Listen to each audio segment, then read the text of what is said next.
Morjesta! Tämän remmiahdetun punton tekniikasta on tullut paljon kyselyitä, niin no, käydäs nyt se läpi. Täällä on siis se mun aikaisemman remmiahdetun punton Eaton M62. Jos joku muistaa sen vielä, eli se on siis se punainen. 1.2, 8-venttiilinen.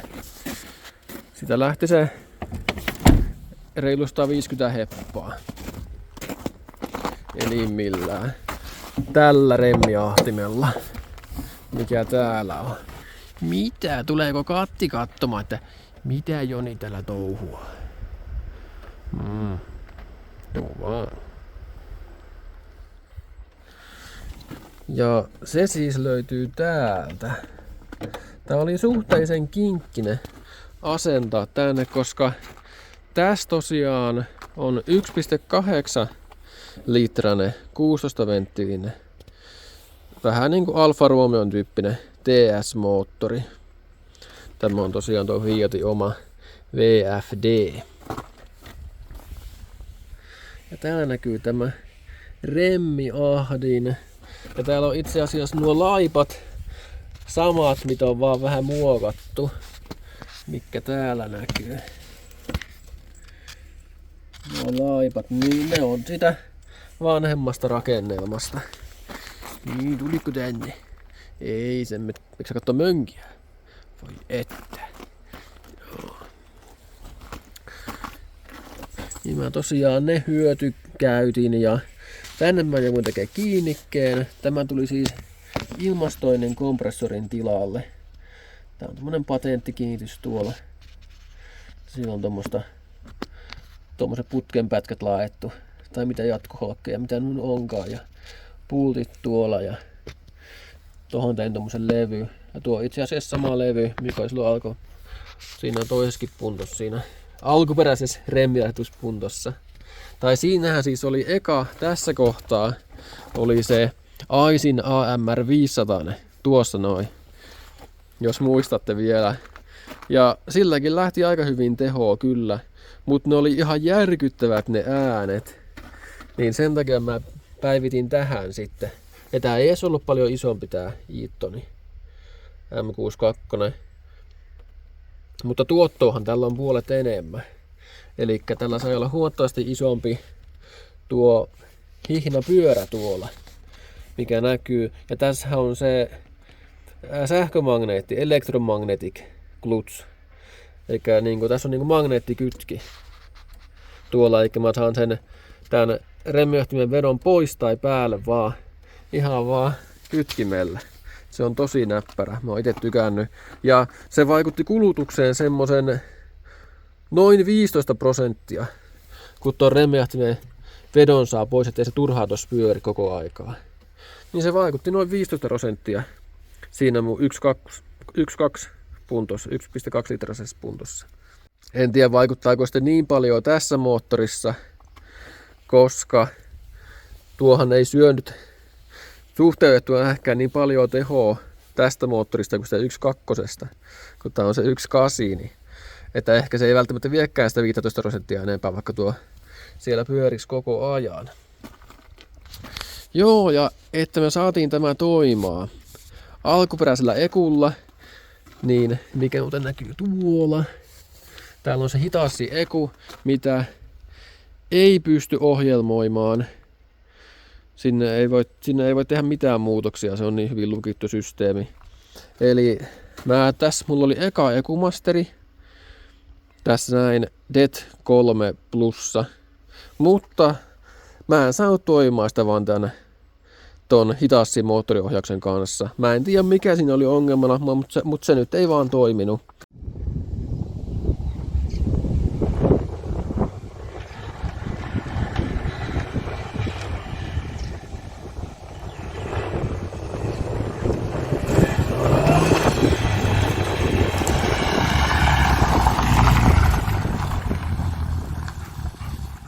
Niin mä jouduin sitten keksimään eri ratkaisun. Eli tänne tuli E-Flex Pro Eli tää on E-Flex Fuel, tämmönen etanolimuutossarja. Ja tuo on se paras malli. Eli tota pystyy hieman säätämään tietokoneella ja tai läppärillä, mitä nyt käyttääkään. Ja se on ihan näppärä ollut. Eli tämä toimii nyt etanolilla, tämä moottori.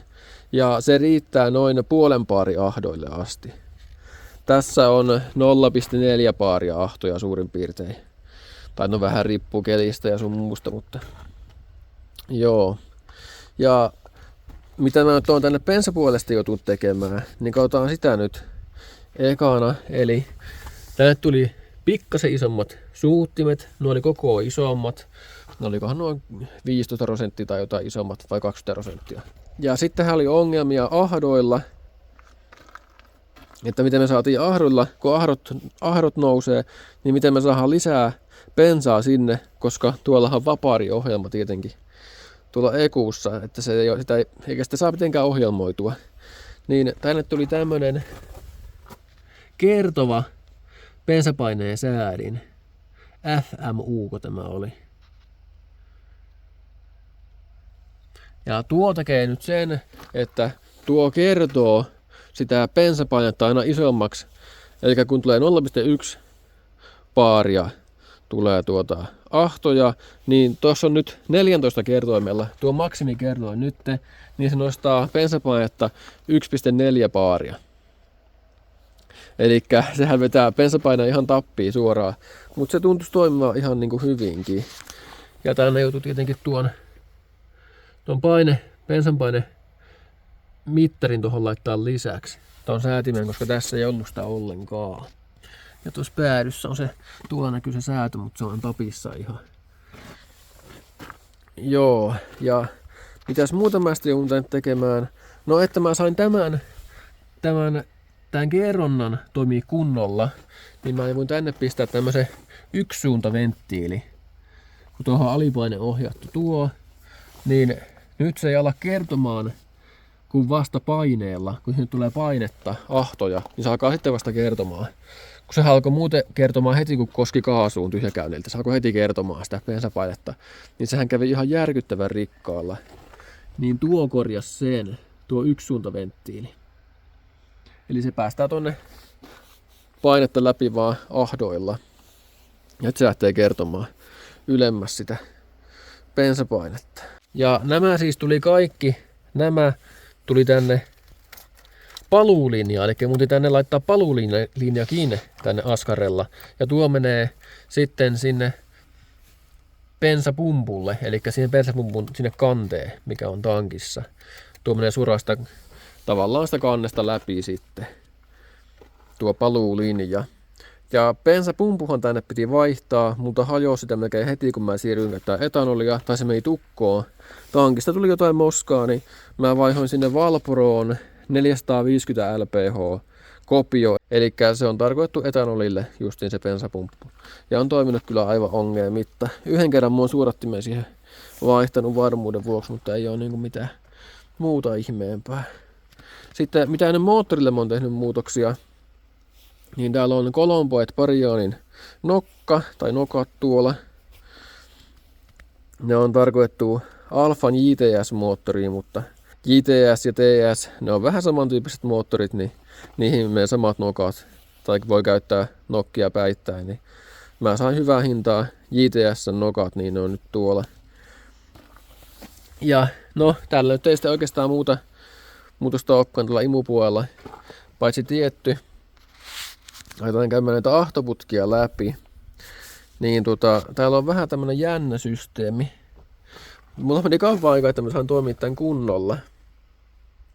Elikkä mä saan tän napista vapaariksi tai ahdetuksi.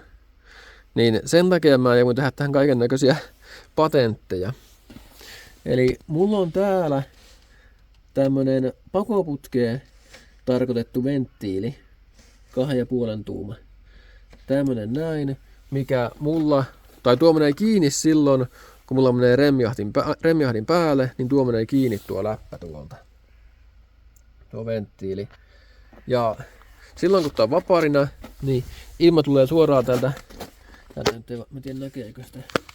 Tuolla näkyy tuo ilmanputsari. Tuolla näkyy, niin se tulee suoraan tuolta ja tänne kaasuläpälle. Ja tuo kaasuläppäkin tosiaan sitä on morattu virtaavammaksi. Se on ihan hyvä. Ja siis se menee tossa suoraan sitten näin, eli se nyt ei vaparina niin kuin hirveästi vie tehoa. Tää kun tuo on kumminkin 2,5 tuumasta on nuo putket, niin virtaa ihan mukavasti. Mutta tässä tuli semmonen ongelma, että se keräsi hirveästi painetta tänne, kun päästi kaasun ahdoilla. Ja kun tuo läppä oli täällä, tai tuo venttiili oli kiinni, niin mä voin tähän pistää tämmösen, mikä päästi paineet pois, tämmönen venttiili. Elikkä tää on Mini Cooperin, sen missä on remmiahdin, niin tämä on sen bypass-venttiili.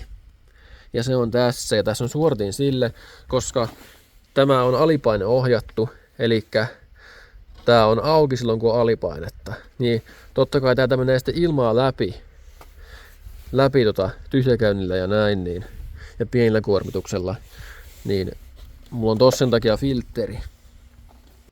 Eli tässä päävietyssä versiossa ilma pääsee suoraan tuolta ilmanputsarilta, mikä on siellä alhaalla, niin täältä tämän venttiilin kautta tänne moottorille. Ja tämä on siis 2,5 tuumman putkea, eli tuo nyt ei ahista kovinkaan paljon. Siinä ekas versiossa mulla meni ilma pelkästään tuon remmiahtimen ohi tämän venttiilin kautta. Ja oliko tää 40 milliä tää venttiili vai oliko edes niinkään iso? Tää Minin bypass-venttiili. Eli mä saan huomattavasti paremman ilmavirtauksen tuolta nytte näiden putkien kautta, kuin mitä se oli siinä mun ekassa versiossa. Eli tuo ei vaparin tehoa syö juurikaan tämä systeemi tässä, minkä mä oon tähän uusimpaan versioon kehittänyt. Ja toinen vaihtoehto sitten, kun on tuo läppä tää venttiili kiinni, niin ilmahan menee suoraan sitten tänne remmiahtimelle ja remmiahtimelta tuolta ton laipan kautta tänne välijäähylle, mikä näkyy täällä. Sitten se menee täältä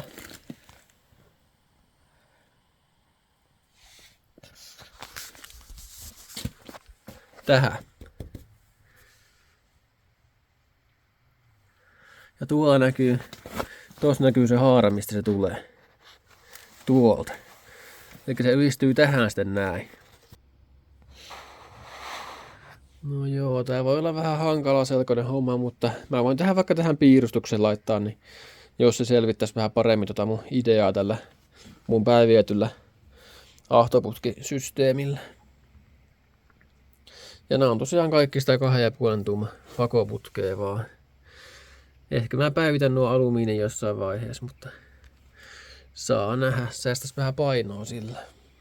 Joo, se on ollut ihan hyvä patentti. Ja täällähän meillä on tosi pieni tilaa pakoputkesta tuohon remmiahtimeen tai tuohon imulaippaan. Niin mä jo voi aika paljon tuossa suunnittelemaan, että mä saan sovitettua. Mulla tähän piti tulla Supersprinti pakosarja, mutta mä en saanut mitenkään sitä sovitettua. Ei kerta kaikkiaan mitenkään onnistunut. Niin mä jouduin nyt tekemään sillä lailla, että tässä on vakio pakosarja, mikä on käyty täysin läpi. Eli tuo oli tosi ahdistava niin tuo sisältä. Että sitä niin jatkuu nuo putket niin ihan älyttömän kauaksi tuonne sisälle. Ja se niin ahdisti virtausta ihan niin huomattavastikin. Niin mä jouduin kaikki, tai lähes kaikki nuo liitokset käymään läpi tuolta, mitä oli hitsattu. Niin nyt se virtaa hyvin. Ja tuon jälkeen sitten on ihan vakio. Saahan kun näkymiin täältä. Täällä on ihan vakio tuo katalysaattori. Ei varmaan toi nähdä oikein. Siellä on vakio katalysaattori. Ja sitten on pari perus 2,5 tuuman vaimenninta. Eli mä tein kokonaan tämän pakoputkenkin tähän sitten uusiksi. Että sai sen maksimaisen virtaavaksi. Ja mä tonne laitan 2,5 tuuman kisakatinkin sitten kun tästä tuo katti joskus hajoaa. Mutta se nyt ei varmaan ihan hetkeen käy sen E85 takia, että ei mene sen takia sitten päästöstä läpi. Ja tosiaan se oli se etanoli ansiosta, millä tämä nyt sai sitten toimimaan tuolla remmiahtimella, koska sillä ekulla ei vaan saa tehtyä mitään, hitaisia ekulla ei saa tehtyä mitään muutoksia, niin se on vähän huono. Ja ekua mä en ole tähän, tai moottoriohjausta tähän en ole vaihtamassa, koska mä tykkään tästä sen verran, että en halua tehdä sille mitään muutosta. Ja sitten ne ajomoodit. Tässä on 3 ajomoodia nyt, eli tässä on automaatti, ja sitten on on, ja sitten on off. Eli no käydäänkö ne vaikka läpi ja täräytetään sitten tää tulille, niin päästään vähän kaasuttelemaan. Eli täällä mulla on remmiahtimen ohjaus. Täällä on nyt tällä hetkellä remmiahdi on pois päältä. Nyt on remmiahdin päällä, koko ajan päällä. Ja tosta nyt se on automaatilla. Eli tälle automaatille täällä mulla on alipainekytkin ja sitten viiverele. Ja ne toimii nyt sillä lailla, että kun mä otan tämän automaatin päälle, niin remmiahdin lähtee automaattisesti pyörimään, kun alipainetta on muistaakseni 0,15 tai vähemmän. Ja sitten kun sitä on enemmän sitä alipainetta, niin remmiahi lähtee pois vetämästä 5 sekunnin viiveellä. Eli siellä on viiverele sitten. Että muutenhan tässä olisi myös se ongelma, että tämä alkaisi niin kuin nyppimään tämä auto koko ajan. Aina kun ahdot laskisi, niin se remmiahi lähtisi vetämästä. Sitten laittaisi kaasua taas, niin heti nykkäisi taas. Näin, niin se on vähän huono ja se ei toiminut yhtään, kun vaihtoi vaihetta. Niin mulla oli pakko saada sinne jotain viivettä. Ja siellä on se viiverele. Ja se toimii aivan loistavasti. Eli tuo idea siinä on siinä automatiikassa. Eli käytännössä, jos mä haluan antaa tämän auton jollekin testiajoa, niin mä pistäisin tuosta vaan automaatille ja antaa niiden lähteä ajelulle. Ja se toimii automaattisesti se remmiahi, että se ei koko aikaa vedä. Ja sen saa kyllä vetämään koko aikaa, jos on sieltä tarvetta jossain tilanteessa sitten. Mutta joo, semmonen. Noin pähkäily meni aika kauan aikaa, että mä sain toimimaan se halutulla tavalla. No joo, katsotaan nyt tuo remmiahtimen kytkimiä täällä. Elikkä nyt on remmiahin pois päältä. Ei lähde vetämään. Mulla on täällä tää kytkin. On tää eka kytki on off. Nyt on remmiahin päällä. Mutta tää ei lähde vetämään vasta kun täällä on tää automaattisysteemi päällä nytten.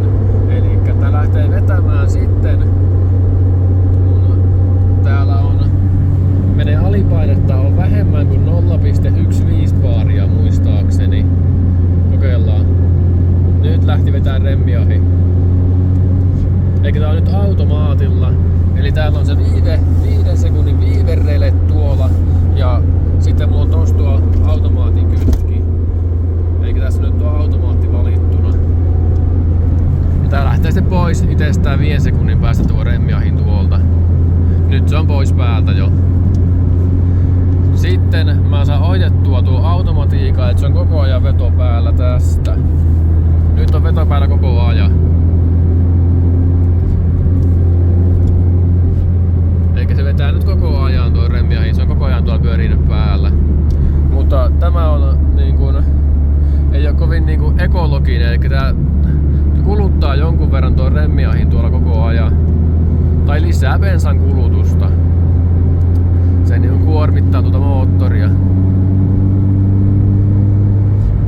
No joo, tämmönen systeemi. Ihan hyvin on pelittänyt.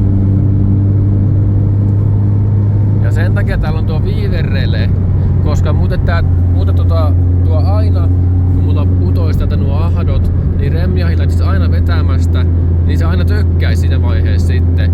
Mutta nyt kun sillä on se viiverele, niin ei ole sitä ongelmaa ollenkaan, että se lakkaisi vetämästä se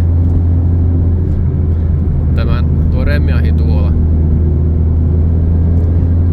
Tää on siinä mielessä tosi näppärä.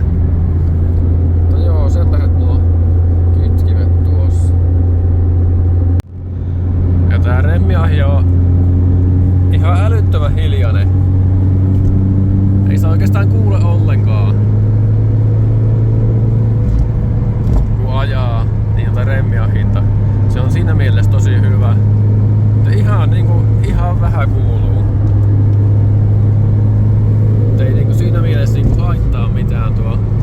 remmiä joku vertaa vaikka siihen Aisinin AMR 500, niin se on piti ihan hirveetä mekkalaa, mutta tämä on ihan älyttömän hiljainen tämä. Remmiahtimen kanssa parasta on, että ne ahdot tulee heti eikä hetken päästä. Että kun ne päättää vähän kaasua, niin täällä on heti ahtoja jo. Ja sitten jos tulee tilanne, että ei haluakaan ahtoja ollenkaan missään tilanteessa, niin täältä vaan ottaa remmiahtimen pois päältä. Ja enää ei ole remmiahdinta. Eli vaikka talvella mulla on remmiahdin aina pois päältä, koska siitä ei ole mitään hyötyä, sitä on haittaa vaan kun sutii ja sutii. On sitä alavääntöä ihan järkyttävästi remmiahtimen kanssa, että vaparinäkin on ihan tarpeeksi tehoa jo. Niin talvikeleihin kun on lunta ja jäätä ja kaikkea mukavaa.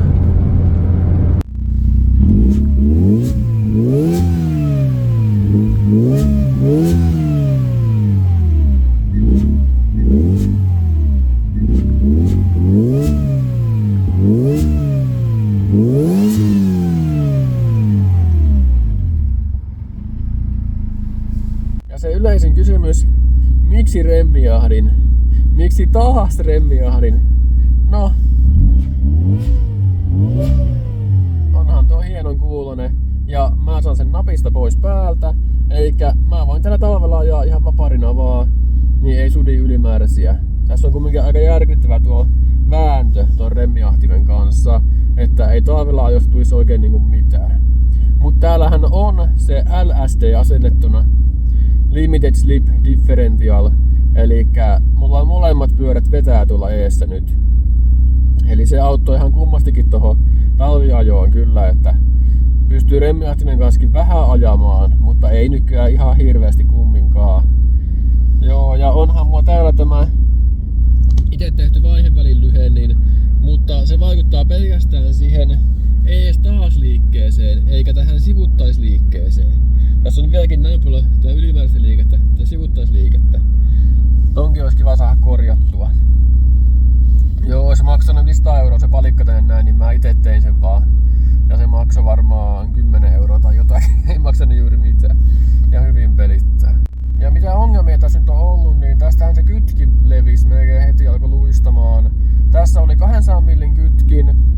Tässä piti olla 215 millin kytkin. Mä pistin tänne 230 millin kytkimen Alfa Romeosta. Niin se oli iso, minkä tänne sai laitettua, niin piti vauhtipyörä vaihtaa samalla kertaa. Niin nyt on kytkin toiminut aivan ongelmitta. Ja mitä muuta ongelmaa tässä on ollut, niin tästähän meni se kietokangen laakeri. Eli mä tänne vaihan kokonaan uuden kampiakselin sen takia. Että mä laskeskelin, että olisi tullut koneistus kalliimmaksi kuin mitä mä maksoin sitä uudesta kampiakselista, niin no nyt mulla on varalla se tuolla, jos tai nykyiselle käy jotakin, mutta ei ole sen jälkeen sitten ollut mitään ongelmaa enää. Mutta en tiedä, ehkä tässä on käytetty joskus vääriä öljyä tai jotakin, en tiedä mikä se aiheutti sitten. Mä oon sen accidentin jälkeen käyttänyt 10 V60, niin ei ole ainakaan siitä sitä ollut kiinni, että olisi ollut laakeritten kanssa ongelmaa. Sehän oli Alfa Romeon suositus tälle moottorille, mikä tässä on, mutta Alfa vastaava, niin se 10 V60. Mutta minkä verran tässä on tehoa? Se on aika usein kysytty, niin no mä en oikein tiedä, mutta ihan hyvin on tehoa. Vaparia tässä on varmaan joku 104 ja 150 väliin.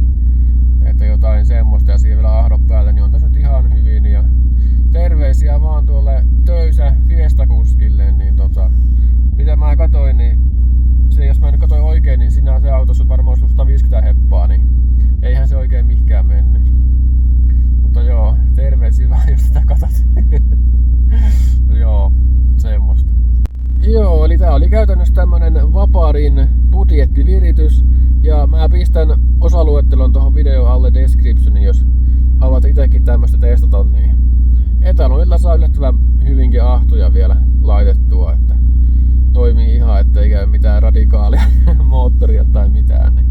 Mutta se 0,5 baaria on aika lailla niin kuin maksimi, minkä kärsii laittaa, että sen jälkeen voi tulla ongelmia etanolinkin kanssa. Niin, ja onhan tässä vielä se yksi ongelma. Mä voin pistää tähän videon, niin näette.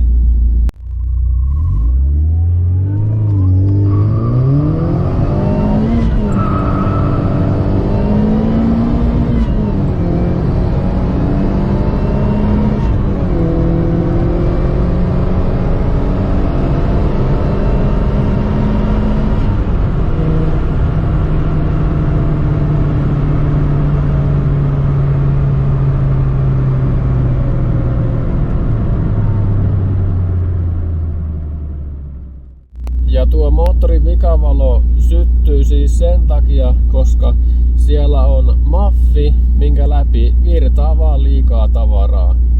Ja jännite nousee siis liian ylös. Se nousee sen tietyn arvon yläpuolelle liian kauaksi aikaa. Mutta se on jännä, että tuo vika on pelkästään lämpöisellä kelillä. Eli talvella vikakoodia ei tule ollenkaan. Se tulee pelkästään kesällä. Tämä on aika mielenkiintoista. Mutta kai siinä menee kesällä sitten vaan enemmän ilmaa läpi. Kai siinä kovempi virtaus kesällä. En mä mitään muuta keksi siihen niin syytä. Että minkä takia se jännite on kovempi. Paitsi se justiin. Siinä pakosti virtaa vaan kovempaa. Joo, ton pitäisi saada korjattua. Ei toi nyt normiajossa haittaa yhtään. Koska sulla pitää olla tietyn kauan aikaa se sama kaasu, tavallaan kaasupohjas isommalla vaihteella ennen kuin se syttyy. Justi jos oikein pitkiä kiihdytyksiä, niin sitten, mutta harvoin tommosia tarvitsee. Mut sen olisi hauska saada korjattua kyllä jossain, tai mukava saada korjattua. Eli mä tarvitsisin jonkun jännitteen rajoittimen, tai semmosen mikä pikkuhiljaa laski sitä jännitettä alaspäin, kun se menee tietyn ylös. Että sais pikkuhiljaa laskemaan se oikein hitaasti tai jotenkin. En tiedä. Jos joku mulle osais kehitellä ohjelmoja jonkun tommosen noin, niin jännitteen rajoittimen tai alentimen tai tommosen noin, niin pistäkää mulle viestiä. Mut joo, mennään kuuntelemaan seuraavaksi vähän ääniä, niin pakoääniä, taaempaa vähän autoa, niin että miltä se kuulostaa.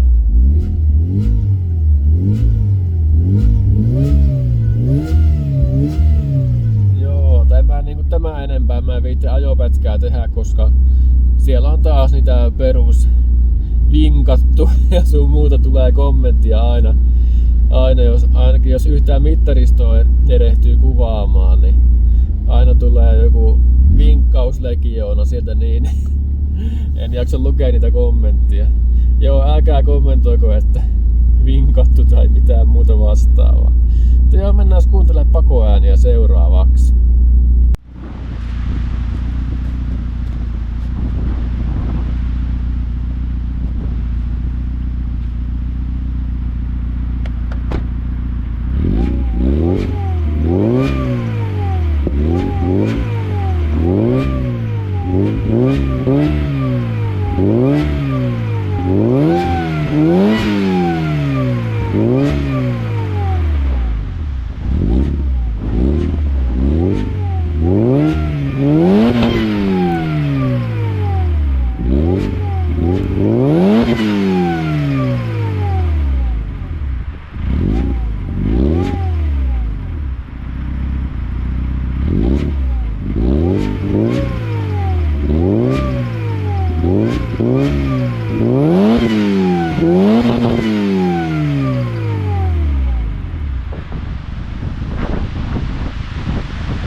Joo, semmoset äänet. Ja no mitähän mä tähän vielä voisin kertoa? No se LSD oli ihan älyttömän hyvä päivitys. Se nyt maksoi jonkun, oiskohan ollut 600 €, mutta se on kyllä ihan älyttömän hyvä ollut, että jos on yhtään tehokkaampi etuveto, niin suosittelen sitä LSDtä kyllä. Se tuo ihan älyttömästi lisää pitoa. Eli mulla tämä kiihtyy 100 vaparina paremmin, mitä se mun aikaisempi remmiahettu, se punainen punto ikinä. Kun tässä on tää LSD, kun tämä ei käytännössä sudi juurikaan. Kun vertaa ilman, se tutii niin tosi helposti pelkästään toisella renkaalla justiin niin ilman sitä LSDtä. Se on kyllä ihan älyttömän hyvä. Joo, ja sitten tulevaisuuden suunnitelmia tälle. Mä tähän vaihan varmaan sen Alfan moottorin 2-litrasen jossain vaiheessa. Ja sitten mä ajattelin vaihtaa ton remmiahtimen, koska sehän syö moottorilta jonkun verran tehoa. Kuormittaa koko ajan moottoria siis tuolla kun se on käytössä. Niin mä ajattelin, että jos mä sen vaihtasin jossain vaiheessa sitten sähköiseen ahtimeen. Eikä sähköahtimia saa jo. No ei nyt ihan hirveän hyvin vielä, mutta ne koko ajan lisääntyy. Niin mä jotain semmoista ehkä tänne laittelen sitten, niin sillä saa sitten sen jonkun 10-20 heppaa tai jotain saa lisää sitten vielä. Ja sillä voi saada vähän enemmän ahtojakin sitten ja saa ne ahdot saa sitten tarkemmin laitettua säädettyä sähköahtimella helpostikin. Siihen tarvitsee jonkun kontrolleri, jonkun säätimen sitten vaan sille. Et semmoista mä nyt on miettinyt, ja niitähän saa jotain, mitä torque-amppia vai mitä niitä oikein on saatavillakaan. Ne halvikset ei toimi, mutta itse tehtyjä on jonkun verran olemassa, mikä toimii. Ja sille tarvitsee sitten jonkun 48 voltin tai jonkun semmoisen pienen akuston sitten. Ja se riittää, tai tekee semmoisen, mikä riittää vaikka minuutin kiihytykseen ja sitten sille laturi. Niin eihän sitä tarvitse oikeastaan aika niinku vähän niinku sekunteja loppujen lopuksi niitä ahtoja tarvitsee normikäytössä, normiajossa. Niin kuin mullakin, jos mä normaalisti ajelen, niin mulla on remmiahin käytössä ehkä prosentti ajasta tai jotakin, että se on niinku aika vähän. Ja talvella mulla ei ollut käytössä ollenkaan remmiahin, koska se vaan sutii. Vaikka tuo LSD onkin, niin silti se sutii. Että se ei ole sinällään niinku, se tuo vääntö vaan, siinä on sitä vääntöä niin älyttömästi pienillä kierroksillakin, niin sutii vaan, jos on yhtään liukkaampaa. Mutta joo, tämmöisiä suunnitelmia olisi ja katsotaan nyt milloin semmoista jotain jaksossa alkaa sitten suunnittelemaan ja värkkäämään. Ja siis tää mun budjettiahtaminen, tämähän toimii melkein missä tahansa autossa. Eli jos riittää tuo puolipaaria tai sen alle, niin tänne voi tehdä melkein mihinkä autoon vaan ja vielä aika pienellä budjetilla. Eli tästä voisi jollakin olla hyvää viritysideaa, jos on kiinnostusta. Niin mä pistän ton mun osaluetteloon tuonne tuohon video alle descriptioniin, jos joku sitä, tai jos haluaa niin samantyylisiä osia käyttää, mitä mä oon käyttänyt. Ja jos joku aikoo tehdä jotain tähän muun rakennelmaa tyylistä niin, tai tämmöstä näin, niin pistäkää ihmeessä kommenttia. Niin haluan kyllä nähdä teidänkin värkkäilyjä ja värkkäilyn tuloksia. Mutta joo, eipä tällä kertaa tämän enempää. Morjens!